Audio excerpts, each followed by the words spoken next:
Hello friends, Manoj Rajguru की political science classes में आपका स्वागत है। अगर आपको मेरे वीडियो, उनके कंटेंट और उनका प्रेजेंटेशन पसंद आए तो मेरे वीडियोस को लाइक करें, मेरे चैनल को सब्सक्राइब करें और बेल आइकन को दबाएं ताकि आने वाले वीडियोस की नोटिफिकेशन आपको टाइम टाइम पर मिलते रहे और एक ही प्लेटफॉर्म पर आप मेरे सारे वीडियो को एक्सेस कर सकें। Thank you. आज हम लोग डाइट का जो दोनों सदनों से जो गठन हुआ है, डाइट का जो ऑर्गेनाइजेशन है, हम लोगों ने पढ़ा है कि डाइट जापान में दो सदनों से मिलकर बनी है। एक लोअर हाउस जिसको हम हाउस ऑफ रिप्रेजेंटेटिव कहते हैं और एक अपर हाउस जिसको हम हाउस ऑफ काउंसलर्स यानी कि सभासद सदन कहते हैं।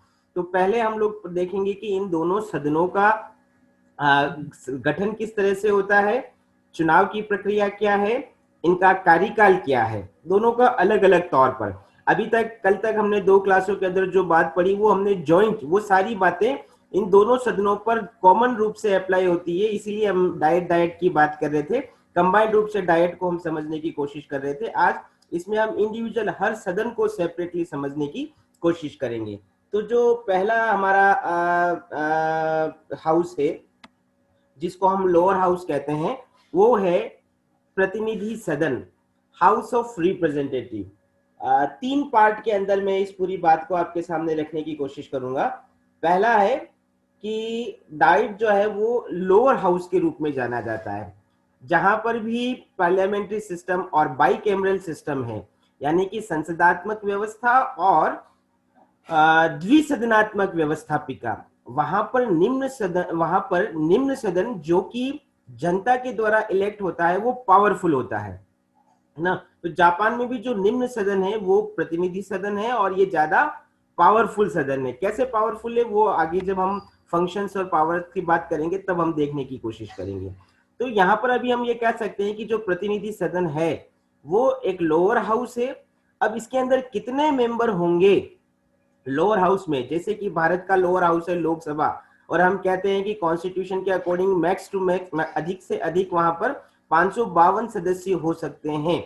तो इसी तरह से जापान में लोक सदन या ये जो प्रतिनिधि सदन है इसके अंदर कितने सदस्य होंगे ये संविधान के द्वारा तय नहीं किया गया है, बल्कि संविधान में एक बात कही गई है कि समय समय पर डायट अपने कानून के द्वारा प्रतिनिधि सदन के सदस्यों की संख्या का निर्धारण करेगी। तो यहाँ पर फिर हम लोग कह सकते हैं डायट के अंदर मेंबर कितने होंगे ये कॉन्स्टिट्यूशन तय नहीं करता है। प्रतिनिधि सदन में सदस्य कितने होंगे ये कॉन्स्टिट्यूशन तय नहीं करता है। कॉन्स्टिट्यूशन के अंदर केवल इतना कहा गया है कि समय समय पर इसके सदस्य दोनों सदन खुद ये तय करेंगे कि किस तरह से उनके सदस्यों की संख्या होगी। और ये जो सदस्य संख्या तय होती है वो जनसंख्या के अनुपात, पॉपुलेशन का जो प्रोपोर्शन है उसके आधार पर तय होती है। जैसे फॉर एग्जांपल हम लोगों ने अमेरिका के अंदर पढ़ा था हर 5.5 लाख की पॉपुलेशन पर एक रिप्रेजेंटेटिव होता है। भारत में भी कमोबेश यही स्थिति है, 6-7 लाख की पॉपुलेशन पर एक रिप्रेजेंटेटिव होता है।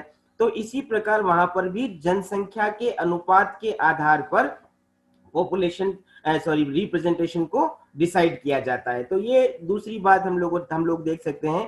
प्रतिनिधि सदन के अंदर मेंबर्स कितने होंगे ये समय समय पर डाइट के लॉज के द्वारा तय किए जाएंगे। अभी वर्तमान की जब हम बात करें तो हम कह सकते हैं कि 1994 के अंदर एक बड़ा परिवर्तन डाइट के द्वारा किया गया। तो आज की तारीख में 2020 में जब हम बात करें तो हम कह सकते हैं कि प्रतिनिधि सदन की कुल सदस्य संख्या 465 है। यहाँ एक बात मैं फिर बता दूं, अलग अलग बुक्स आप लोग देखेंगे किसी में 512 लिखा होगा, किसी में 500 लिखा होगा, किसी में 480 हुआ होगा। एक्चुअल में ये जापान के अंदर क्या है कि जब हम मूल संविधान की बात करते हैं तब सदस्य संख्या कुछ और थी, लेकिन जैसे अभी मैंने कहा कि डाइट ने अपने प्रोविजंस के द्वारा समय समय पर चेंजेस किए हैं। तो जो रिसेंटली चेंजेस है उसके अकॉर्डिंग हम बात कर सकते हैं कि 465 मेंबर प्रतिनिधि सदन के अंदर अभी वर्तमान में है। तो ये टोटल नंबर ऑफ मेंबर्स की बात हम कर रहे हैं। फिर आप लोग दूसरा जो सेक्शन मैंने बना रखा है उसको देखिए।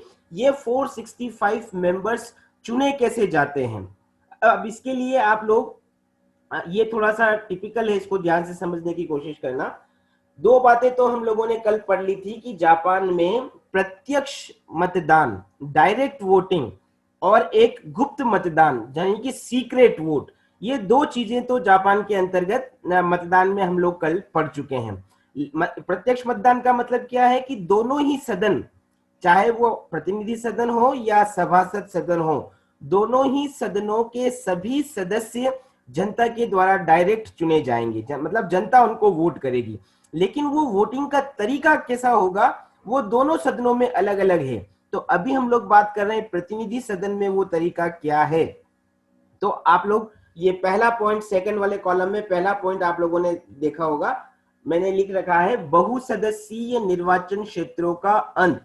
यानी कि मेजी कॉन्स्टिट्यूशन, मतलब शोवा संविधान जब लागू हुआ तो शोवा संविधान में भी, यानी कि आफ्टर 1947 जापान के अंदर ऐसी कॉन्स्टिट्यूएंसीज बनाई गई, ऐसे निर्वाचन क्षेत्र बनाए गए जहां पर मोर देन वन रिप्रेजेंटेटिव का इलेक्शन संभव था। यानी कि एक ही निर्वाचन क्षेत्र से एक से ज्यादा प्रतिनिधि चुने जाते थे। यानी तो इसका मतलब क्या हुआ, ऐसा निर्वाचन क्षेत्र जहां से एक नहीं बल्कि एक से ज्यादा प्रतिनिधि चुने जाएं पॉपुलेशन के बेस पर, उनको हम बोलते हैं ये मल्टी मेंबर्स इलेक्शन कॉन्स्टिट्यूएंसी है, यानी कि बहुसदस्यीय निर्वाचन क्षेत्र है। तो ये सारी व्यवस्था चलती रही 1994 तक, और 1994 में इस व्यवस्था को पूरी तरह से हटा दिया गया और दो व्यवस्थाओं को जापान के अंतर्गत चुना गया, या दो व्यवस्थाओं को स्वीकार किया गया। अब वो दो व्यवस्थाएं कौन कौन सी है आप लोग देख सकते हो। टोटल मेंबर अभी हम लोगों ने पढ़ा है कि जापान के प्रतिनिधि सदन के अंदर टोटल नंबर ऑफ मेंबर है 465, 465। अब इन 465 लोगों में से 289 मेंबर्स, यानी कि 289 सदस्य एकल सदस्यीय निर्वाचन क्षेत्र से चुने जाते हैं। अब एकल सदस्यीय निर्वाचन क्षेत्र क्या है, इसको सरल शब्दों में हम समझने की कोशिश करें तो हम कह सकते हैं कि जो सिस्टम भारत के अंदर है वैसा का वैसा सिस्टम, मतलब पूरे जापान को 289 इलेक्शन कॉन्स्टिट्यूएंसी के अंदर डिवाइड कर दिया गया है, और हर कॉन्स्टिट्यूएंसी से, यानी कि हर निर्वाचन क्षेत्र से एक ही व्यक्ति को चुना जाएगा। तो ये हो गया एकल सदस्यीय निर्वाचन क्षेत्र, यानी कि जनता वोट करेगी एक व्यक्ति को, और वो मतलब एक व्यक्ति को, और उस निर्वाचन क्षेत्र में जिस व्यक्ति को बहुमत मिलेगा वो वही बहुमत वाला एक व्यक्ति विजेता घोषित होगा। तो इस तरह से 289 मेंबर्स जो है हाउस ऑफ रिप्रेजेंटेटिव के, उसको एकल सदस्यीय निर्वाचन क्षेत्र के द्वारा चुना जाएगा। लेकिन इसके बाद जो रिमेनिंग 176 मेंबर बच जाते हैं, ये आप देखिए दूसरा मैंने जो हाईलाइट कर रखा है, 465 में से 289 मेंबर्स तो हम कह रहे हैं एकल सदस्यीय निर्वाचन क्षेत्र से चुने जाते हैं, लेकिन रिमेनिंग 176 मेंबर्स जो हैं उनको प्रोपोर्शनेट रिप्रेजेंटेटिव मेथड्स के द्वारा चुना जाता है, जिसको कहा जाता है आनुपातिक प्रतिनिधित्व, प्रोपोर्शनेट रिप्रेजेंटेटिव मेथड। अब प्रोपोर्शनेट रिप्रेजेंटेटिव मेथड्स क्या है, इसको देखने के लिए अब दो अलग अलग बातें हम लोग और पढ़ते हैं। जापान में 11 क्षेत्र बनाए गए हैं, ज्योग्राफिकली जापान के अंदर 11 निर्वाचन क्षेत्रों को तय किया गया है। अब निर्वाचन क्षेत्र कितने हैं, 11, और मेंबर इन निर्वाचन क्षेत्रों से मेंबर कितने इलेक्ट होंगे, 176, 176। यानी कि अब आप यहां पर देखो कि इन 11 क्षेत्रों में एक से ज्यादा लोगों का चुनाव किया जाएगा, किसी में 5, किसी में 10, किसी में 15। ये डिफरेंसेस पॉपुलेशन के आधार पर होगा, जहां पर पॉपुलेशन ज्यादा होगी वहां पर ज्यादा प्रतिनिधि होंगे, और जिन निर्वाचन क्षेत्रों में प्रतिनिधि कम होंगे वहां पर कम प्रतिनिधि चुने जाएंगे। तो पहली बात हम लोग ये समझने की कोशिश कर रहे हैं कि 176 मेंबर्स का जो इलेक्शन होगा वो प्रोपोर्शनेट रिप्रेजेंटेटिव मेथड्स के द्वारा होगा। उसके लिए टोटल 11 कॉन्स्टिट्यूएंसीज बनाई गई हैं, 11 निर्वाचन क्षेत्र बनाए गए हैं। अब इन निर्वाचन क्षेत्र में क्या होगा, हर पॉलिटिकल पार्टी अपनी एक लिस्ट बनाएगी। आप लोगों को पता है ये लिस्ट सिस्टम हम अमेरिका में पढ़ चुके हैं, सिमिलर प्रोसीजर यहां पर है। टोटल 11 कॉन्स्टिट्यूएंसीज के अंदर, जैसे सपोज करो कोई एक प्रांत है टोक्यो, तो टोक्यो के अंदर 17 लोगों को चुना जाना है, तो टोक्यो में हर पॉलिटिकल पार्टी जो भी अपने प्रतिनिधि खड़ा करना चाहती है वो 17 लोगों की एक सूची जारी करेगी, लिस्ट जारी करेगी, और वोटर्स यानी कि आम मतदाता उस लिस्ट को वोट करेगा। यहाँ पर आप देखो निर्वाचन सीमित मत प्रणाली लिखा हुआ है मैंने, यानी कि वोटर्स किसको वोट कास्ट कर रहा है, व्यक्ति को नहीं करके लिस्ट को वोट कास्ट कर रहा है। और जिस लिस्ट को जितने वोट मिले, सपोज करो 3 पार्टी है ए बी सी, टोक्यो के अंदर 3 पार्टियों ने अपनी अपनी लिस्ट जारी करी, ए को मिले 40% वोट, बी को मिले 50% वोट और सी को मिले 10% वोट। तो बी की लिस्ट के जो 17 मेंबर हैं उसमें से 50% यानी कि 8 मेंबर हाउस ऑफ रिप्रेजेंटेटिव में चले जाएंगे।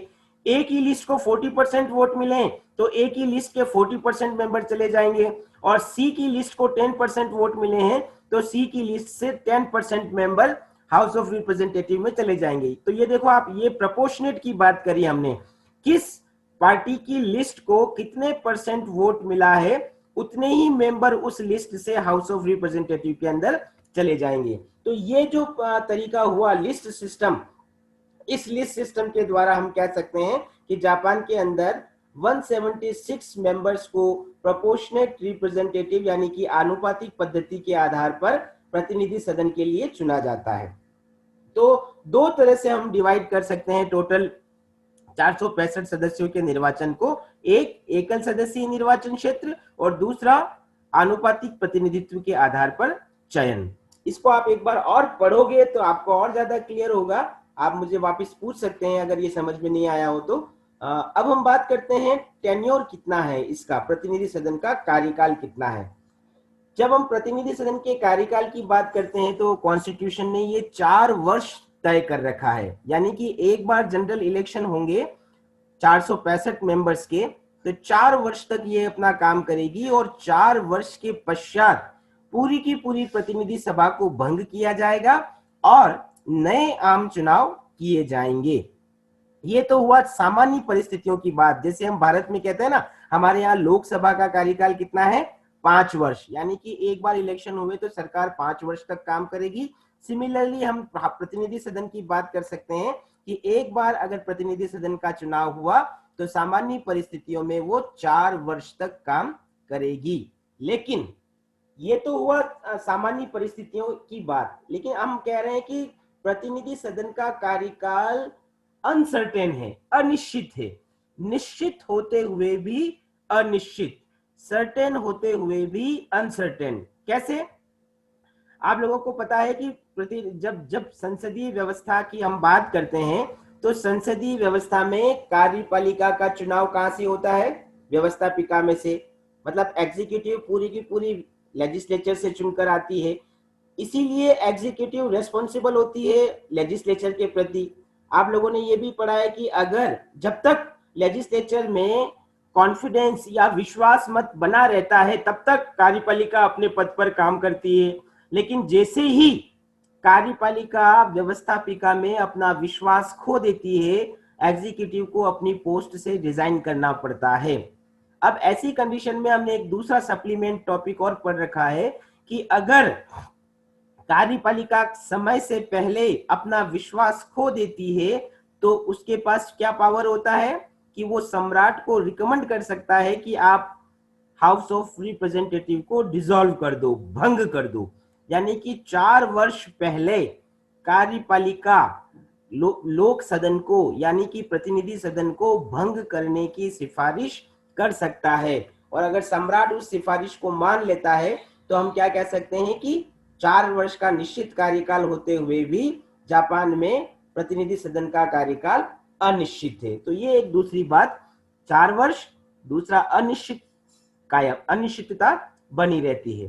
तीसरी एक और छोटी सी बात यहाँ पर लिख रखा हमने, परिस्थिति चाहे कोई भी हो, चाहे 4 वर्ष पूरे हो चुके हो या समय से पहले लोक सदन को भंग कर दिया गया हो, जिस दिन प्रतिनिधि सदन का विघटन होता है, उसको भंग किया जाता है, उसके 40 दिन के अंदर अंदर नए चुनाव होना जरूरी है। ये कॉन्स्टिट्यूशन के अंदर कहा गया है कि लंबे समय तक वेट नहीं किया जाएगा, बल्कि जब प्रतिनिधि सदन भंग कर दिया जाएगा समय से पूर्व या समय अवधि पूरी होने पर जब प्रतिनिधि सदन को विघटित कर दिया जाएगा तो उस अवधि से 40 दिन के अंदर अंदर नए चुनाव, जिसको हम जनरल इलेक्शंस कहते हैं, वो नए चुनाव अनिवार्य रूप से कराने होंगे। और जिस तारीख को नए चुनाव हो गए तो नए चुनावों के अगले 30 दिन के अंदर अंदर, यानी कि with in a month, diet को अपना अधिवेशन आमंत्रित करना पड़ेगा। अब क्यों आमंत्रित करना पड़ेगा? कल हम लोगों ने एक बात पढ़ी थी कि डायट का सबसे पहला काम क्या है, एक हमने पढ़ा था विशेष अधिवेशन। तो जैसे ही आम चुनाव होते हैं, विशेष अधिवेशन में प्रधानमंत्री और मंत्रिमंडल के निर्माण का काम डायट के द्वारा किया जाता है। तो वो उस चीज के लिए यहाँ पर कॉन्स्टिट्यूशन ये कहता है कि प्रतिनिधि सदन के विघटन के 40 दिन के अंदर अंदर नए चुनाव होने चाहिए और चुनावों के बाद तुरंत 30 दिन के अंदर अंदर डायट का, यानी कि हाउस ऑफ रिप्रेजेंटेटिव का अधिवेशन प्रारंभ होना आवश्यक है। तो ये जो 3 अलग अलग संदर्भों में अभी हमने बात करी, पहला डाइट के मेंबर्स कितने होंगे, कैसे तय होंगे, दूसरा प्रतिनिधि सदन के सदस्यों का चुनाव किस तरह से होगा, 2 तरह से हम लोगों ने वो समझने की कोशिश करी, और तीसरी बात प्रतिनिधि सदन का कार्यकाल किस तरह से होगा और किस तरह से उसकी गतिविधियां प्रारंभ होगी। ये 3 पार्ट में हम प्रतिनिधि सदन के संगठन को समझने की कोशिश कर सकते हैं। नेक्स्ट अगली बात जब हम कर रहे हैं, मैं क्वेश्चन एक साथ ले लूंगा, ये दोनों हाउस पढ़ा दूं, उसके बाद अभी हम दूसरे सदन की बात कर लेते हैं। दूसरा सदन जिसको कि उच्च सदन कहा जाता है, उसका नाम है सभासद सदन, यानी कि हाउस ऑफ काउंसलर्स। जब पुराने संविधान की हम बात करते हैं जापान में, जिसको कि हम मेइजी कॉन्स्टिट्यूशन कहते हैं, तो मेइजी कॉन्स्टिट्यूशन में पियर हाउस होते थे। पियर एक तरह की उपाधियां होती थी, जैसे हम लोग कहते हैं जो एलिट क्लास था समाज का, जो अभिजन वर्ग था, चाहे वो संपत्ति के आधार पर हो, वंश परंपरा के आधार पर हो, चाहे वो सामंती घराने से हो, तो उनको रिप्रेजेंटेशन देने के लिए एक हायर या अपर हाउस का प्रोविजन था, जिसको पियर हाउस कहा जाता था। उस पूरी व्यवस्था को नवीन संविधान में, शोवा संविधान में हटाया गया है और उसके स्थान पर हम लोग कहते हैं कि House of Commons, House of Councillors या सभासद सदन का प्रोविजन किया गया है। मेरी आवाज आ रही है? हेलो, हाँ जी आ रही है। चलो ठीक। तो ये पहले हम बात करते हैं कि ये जो सभासद सदन बना, ये सभासद सदन जापान की पुरानी व्यवस्था से बिल्कुल अलग बात करता है। और वो अलग बात क्या है कि ये एक जनप्रतिनिधि सदन है। हम लोग बात कर रहे हैं जनप्रतिनिधि सदन की, यानी कि ये न तो स्टेट्स को रिप्रेजेंट कर रहा है जैसे कि फेडरल स्ट्रक्चर या संघात्मक व्यवस्था में करता है, और न ही ये किसी ग्रुप को रिप्रेजेंट करता है, ये कॉमन मैन को रिप्रेजेंट करता है। तो इस तरह से जापान का ये जो सभासद सदन यानी कि हाउस ऑफ काउंसलर्स है, ये अपर हाउस होने के साथ साथ पब्लिक को रिप्रेजेंट करने वाला हाउस है, यानी कि जनप्रतिनिधि सदन है। अब इसमें मेंबर्स कितने होंगे, तो ये इसके लिए भी हम वही बात कह सकते हैं जो हमने प्रतिनिधि सदन के लिए कही कि कॉन्स्टिट्यूशन ने ये डिसाइड नहीं किया है कि हाउस ऑफ काउंसलर्स के अंदर कितने मेंबर होंगे।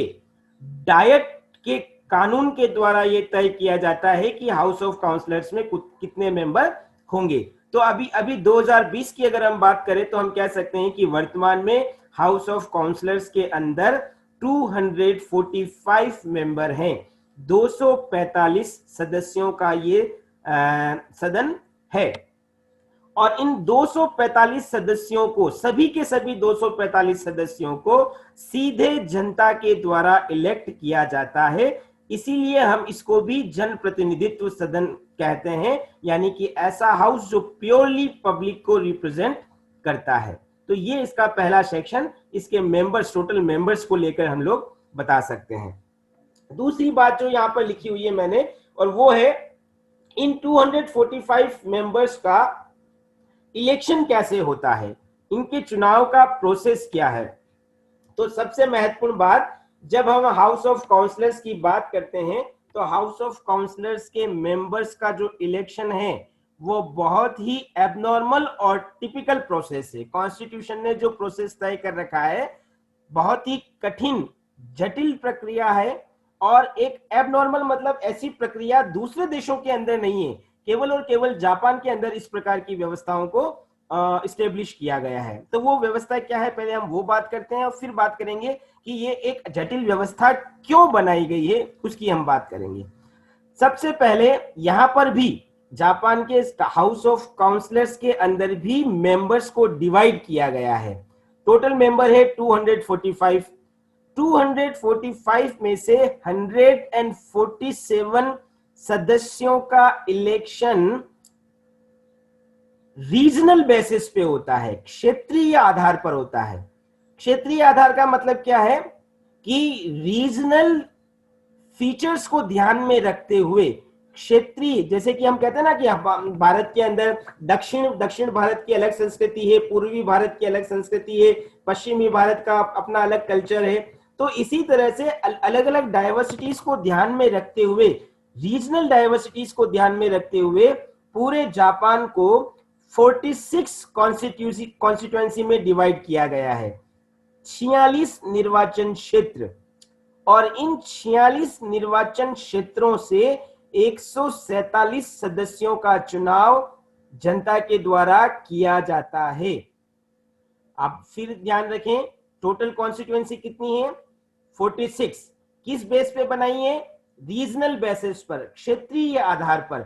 और उन क्षेत्रीय आधार पर निर्मित 46 निर्वाचन क्षेत्रों से कुल मेंबर कितने इलेक्ट होंगे? 147। तो आप लोग यहां पर एक अंदाजा लगा सकते हो कि निर्वाचन क्षेत्र तो 46 है, लेकिन मेंबर कितने चुने जा रहे हैं? 147। इसका मतलब क्या हुआ? एक निर्वाचन क्षेत्र से एक से ज्यादा उम्मीदवार या एक से ज्यादा प्रतिनिधि चुने जा रहे हैं। More than one representative from a specific constituency. एक निर्वाचन क्षेत्र से एक से ज्यादा प्रतिनिधियों का निर्वाचन हो रहा है। तो इसको हम क्या बोल सकते हैं? बहुसदस्यीय निर्वाचन क्षेत्र, यानी कि ऐसे निर्वाचन क्षेत्र जहां से एक से ज्यादा सदस्यों का चुनाव किया जा रहा है। तो ये तरीका है 147 लोगों के चुनाव का। यहां पर आप ध्यान रखना, ये दो वर्ड बहुत इंपॉर्टेंट है। पहला रीजनल बेसिस, क्षेत्रीय आधार, और दूसरा जो हम लोगों ने लिखा है कुल कितनी कॉन्स्टिट्यूएंसी है, तो 46 कॉन्स्टिट्यूएंसी या 46 निर्वाचन क्षेत्र है। तो इस तरह से 147 लोगों का चुनाव हो रहा है। रिमेनिंग 98 सदस्य, 245 में से 147 की तो बात हमने कर दी, अब कितने बचे? 98 मेंबर्स, 98 सदस्य। तो 98 सदस्यों का चुनाव किस तरह से होगा? तो अब आप लोग आगे पढ़ सकते हो, मैंने लिख रखा है राष्ट्रव्यापी निर्वाचन क्षेत्र, मतलब नेशन वाइड इलेक्शन कॉन्स्टिट्यूएंसी। यानी कि एक बार फिर पूरे जापान को 98 मेंबर्स के इलेक्शन के लिए डिवाइड किया जाता है। यानी कि पूरे जापान से 98 सदस्यों का नेशन वाइज इलेक्शन किया जाता है।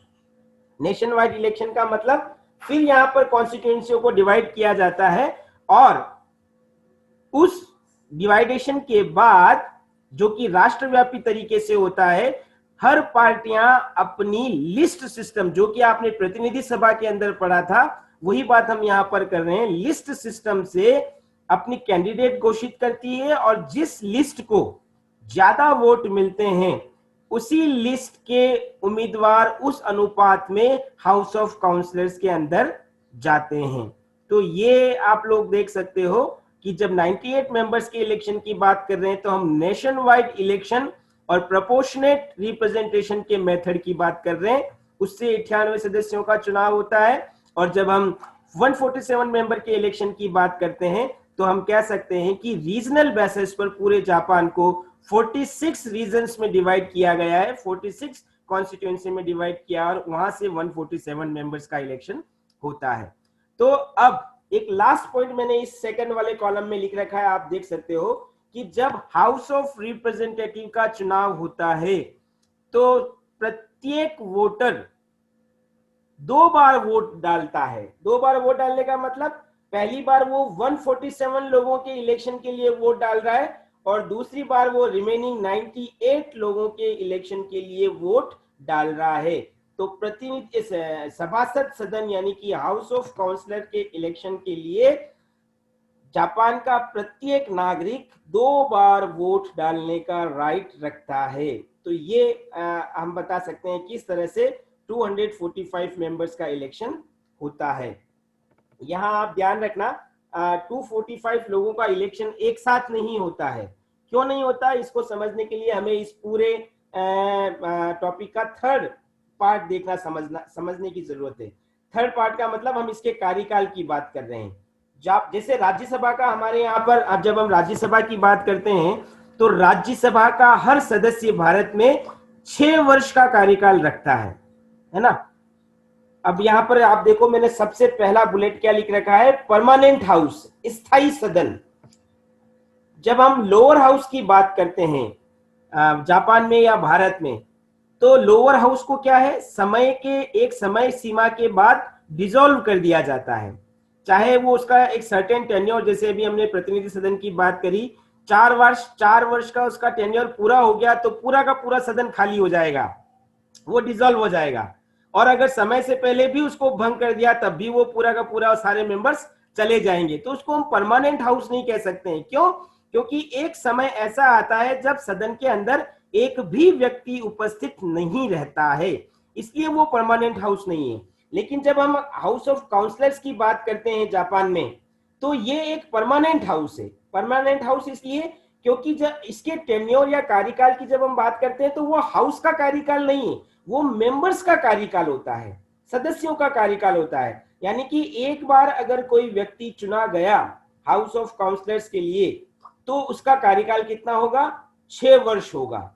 6 वर्ष के कार्यकाल के बाद ही उस व्यक्ति का पद रिक्त होगा, है ना। अब यहाँ पर हम इस पॉइंट को कनेक्ट करते हैं जो हमने पहला पॉइंट लिखा है, परमानेंट हाउस।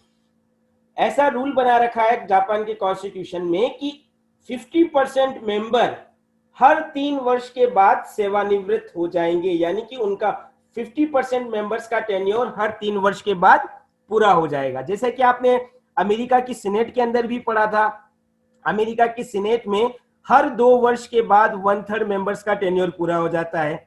भारत में भी आप लोगों ने पढ़ा है कि हर सदस्य का कार्यकाल तो 6 वर्ष है, लेकिन हर 2 वर्ष बाद 1/3 मेंबर्स का टेन्योर पूरा होता है और उसके स्थान पर नए 1/3 को चुन लिया जाता है। इसी तरह का प्रावधान जापान में सभासद सदन का भी है कि हर 3 वर्ष के बाद आधे सदस्य चले जाते हैं और उनके स्थान पर नए आधे सदस्यों का इलेक्शन कर लिया जाता है। तो ये जैसे आज 2020 में 245 में से 122 लोगों का चुनाव किया, तो उन 122 लोगों का टेन्योर 2026 में खत्म होगा। 2026 में उनके स्थान पर जो नए 122 लोग चुने जाएंगे उनका 2032 में टेन्योर पूरा होगा। इसी तरह से 2023 के अंदर, यानी कि 2017 में जिन लोगों का इलेक्शन हुआ उनका टेन्योर 6 वर्ष कब खत्म हो रहा है, 2023 में।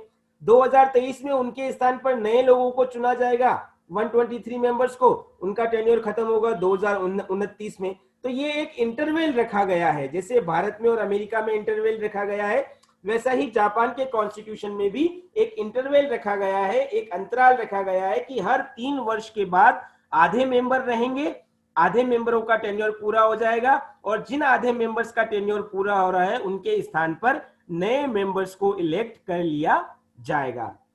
तो आधे मेंबर हमेशा बने रहते हैं, इसीलिए हम इसको कह रहे हैं ये एक परमानेंट हाउस है। और जब जापान का House of Councillor permanent house है तो उसके बारे में हम एक बात कह सकते हैं कि ये पॉलिटिकल सिस्टम को कंटिन्यूटी और स्टेबिलिटी प्रदान करता है। यानी कि जब हम कहते हैं ना कि घर का मुखिया अगर घर में होता है तो घर के लोगों को विश्वास बना रहता है, और अगर मुखिया नहीं होता है तो बच्चे क्या हो जाते हैं, अनाथ हो जाते हैं। तो उसी तरह की बात यहाँ पर भी है कि अगर पब्लिक रिप्रेजेंटेटिव होंगे ही नहीं तो पॉलिटिकल सिस्टम रन कैसे करेगा। प्रतिनिधि सभा तो पूरी तरह से विघटित हो जाता है। तो सभासद सदन के सदस्य, आधे सदस्य बराबर बने रहते हैं अपने पद पर।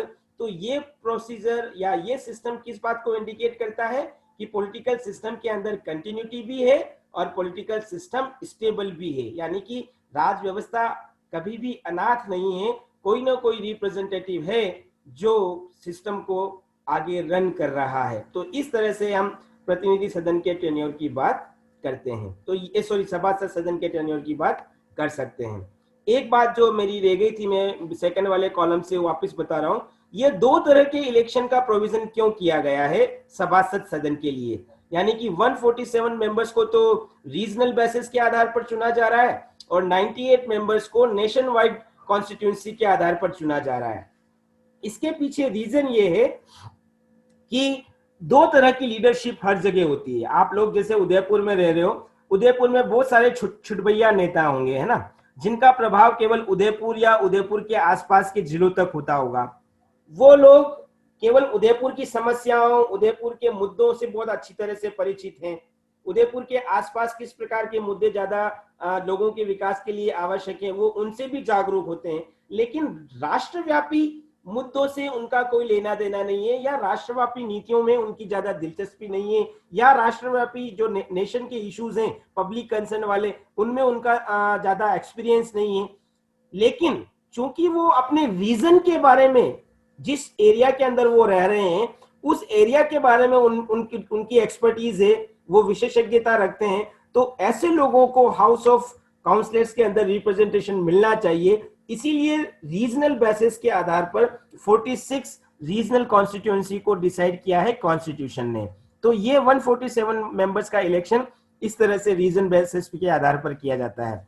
और इसी तरह से हर जगह पूरे जापान में, जैसे हम भारत में भी बात करें, कुछ नेता, कुछ लीडर ऐसे होते हैं जो नेशनल कंसर्न रखते हैं, उनकी पॉपुलैरिटी नेशनल होती है, वो पब्लिक कंसर्न के नेशनल इश्यूज को अपने अपने एजेंडे के अंदर रखते हैं, उनकी विचारधारा में पूरा राष्ट्र होता है। तो ऐसी लीडरशिप को भी हाउस ऑफ काउंसलर्स के अंदर स्पेस मिलना चाहिए। तो इसीलिए ये दूसरा मेथड अपनाया गया है, नेशनल लेवल को के लीडर को चुनने के लिए नेशन वाइड कॉन्स्टिट्यूएंसी, और रीजनल लेवल के लीडर्स को इलेक्ट करने के लिए रीजनल बेसिस पर रीजनल कॉन्स्टिट्यूएंसीज को एस्टेब्लिश किया गया है। तो ये दो तरह से बाइफरकेट किया गया है टोटल 245 मेंबर्स को।